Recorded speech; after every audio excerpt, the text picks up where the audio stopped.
नमस्ते। आज के इस विशेष विश्लेषण में सीधे मुद्दे पर आते हैं। आज हम जिस विषय पर चर्चा करने वाले हैं वो हम सभी की रोजमर्रा की जिंदगी से बहुत गहराई से जुड़ा है।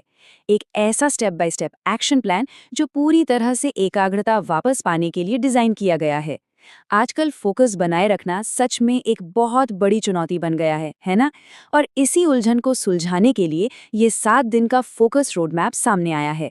ये सिर्फ कोई हवाई बात नहीं है, बल्कि एक बिल्कुल आजमाया हुआ और प्रैक्टिकल तरीका है। अब इस आधुनिक डिजिटल युग में एक बहुत ही गंभीर सवाल सामने आता है। क्या ये डिस्ट्रैक्शन साइकिल लगातार हमारी जिंदगी को कंट्रोल कर रहा है? बार बार फोन का बजना या कोई बहुत ही अहम काम करते हुए अचानक ध्यान का भटक जाना। सच में ऐसा लगने लगता है जैसे समय और फोकस से पूरा कंट्रोल ही छिन गया है। ये डिजिटल ओवरलोड की समस्या आज हर तरफ है। लेकिन अगर ध्यान भटकने की ये समस्या एक बीमारी है, तो यकीन मानिए ये जो 7 दिन का फोकस रोड मैप है वो इसका बिल्कुल पक्का और अंतिम समाधान है।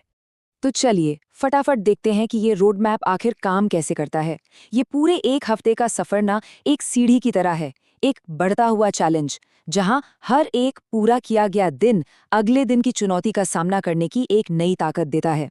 यहाँ सफर शुरू होता है पहले दिन ऑब्जर्व करने से, फिर दूसरे दिन सफाई, तीसरे दिन नियम तय करना, चौथे और पांचवें दिन फोकस जोन बनाना और अंत में छठे सातवें दिन विश्लेषण करना। बस यही है पूरा खाका। अब इस यात्रा की शुरुआत असल में कैसे होती है? पहले और दूसरे दिन का जो मुख्य लक्ष्य है वो एकदम साफ है। डिस्ट्रैक्शंस पर ध्यान देना और उन्हें जड़ से हटाना। क्योंकि देखा जाए तो एक अस्त-व्यस्त और शोर शराबे वाले माहौल में गहरी एकाग्रता कभी भी जबरदस्ती लागू नहीं की जा सकती।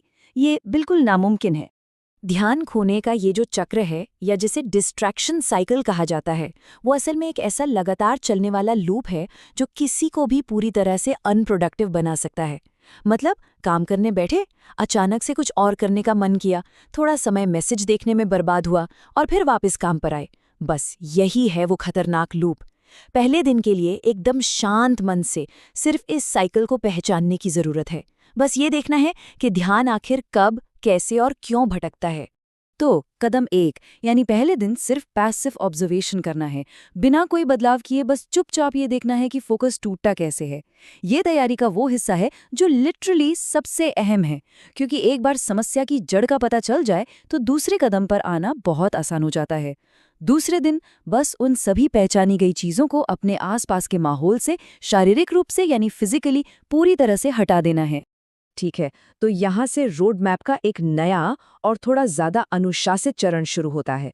आसपास की शारीरिक सफाई तो हो चुकी है, अब बाहरी और डिजिटल वातावरण को कंट्रोल करने का जो भारी भरकम काम है उसे शुरू करने का समय आ गया है। तीसरे दिन का जो सबसे कड़ा नियम है वो है डिजिटल नियम सेट करना। इसका बहुत ही सीधा सा मतलब है फोन और कंप्यूटर पर नोटिफिकेशन सेटिंग्स को कुछ इस तरह से सेट करना कि काम के दौरान कोई भी डिजिटल रुकावट ना आए। अब ये समझना बहुत ही आसान है कि शारीरिक सफाई के तुरंत बाद डिजिटल सीमाएं तय करना इतना जरूरी क्यों है। मान लीजिए काम करने की मेज एकदम साफ सुथरी है, लेकिन फोन लगातार बीप बीप कर रहा है, तो पिछले 2 दिनों की सारी मेहनत तो एकदम बेकार हो गई ना। अब चौथे और पांचवें दिन थोड़ी एनर्जी बढ़ानी होगी। यहाँ असली लक्ष्य है अपनी प्राथमिकताओं को तय करना और एक 2 घंटे का फोकस जोन बनाना। जब प्राथमिकताएं बिल्कुल स्पष्ट होती हैं तो ये 2 घंटे का समय गहरे काम यानी डीप वर्क के लिए एक बहुत ही सॉलिड ब्लॉक बन जाता है।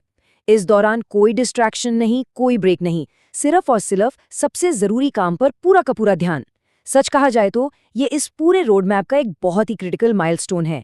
ये असल में एक गेम चेंजर साबित हो सकता है। और अब हम पहुंच चुके हैं इस पूरे हफ्ते के क्लाइमैक्स पर, छठा और 7वां दिन। ये अंतिम चरण सिर्फ शारीरिक या डिजिटल बदलावों तक सीमित नहीं है, बल्कि ये मानसिक मजबूती और एक तरह का लचीलापन बनाने के बारे में है। असली दिमागी कसरत यहीं से शुरू होती है। छठे और सातवें दिन का सबसे पहला और जरूरी काम है पिछले 5 दिनों की परफॉर्मेंस का बहुत ही बारीकी से विश्लेषण करना। ये जांचना बहुत जरूरी है कि जो नई सीमाएं और नियम बनाए गए थे, क्या वे वास्तव में काम कर भी रहे हैं? क्या वो 2 घंटे का फोकस जोन सच में सफल रहा? क्या उन डिजिटल नियमों से कोई फायदा हुआ? असल में ये आत्मनिरीक्षण ही वो पुल है जो इस पूरे 7 दिन के प्रयोग को एक स्थायी और न टूटने वाली मजबूत आदत में बदल सकता है। इस सोर्स मटेरियल में जो सबसे शक्तिशाली और दिलचस्प विचार सामने आता है वो है डू इट स्केर्ड, यानी डर लग रहा है, घबराहट हो रही है, फिर भी उस काम को करें। अक्सर होता है कि नई आदतों को अपनाने में या किसी मुश्किल काम को शुरू करने में एक अनजाना सा डर लगता है, लेकिन ये शानदार विचार सिखाता है कि उस डर से भागने के बजाय उसे गले लगाना होगा। इस घबराहट को कोई बाधा नहीं, बल्कि सफलता की प्रक्रिया का एक बिल्कुल स्वाभाविक हिस्सा मानना चाहिए। तो अब इस रोड मैप की पूरी पिक्चर सामने है। डिस्ट्रैक्शन साइकिल को समझने से लेकर डू इट स्कैर्ड की इस शक्तिशाली आदत को डालने तक का रास्ता एकदम साफ हो चुका है। अब अंत में सिर्फ एक ही सवाल बचता है और वो सबसे अहम है, पहला दिन कब शुरू होगा? क्योंकि देखिए, जानकारी तभी काम आती है जब उस पर तुरंत अमल किया जाए।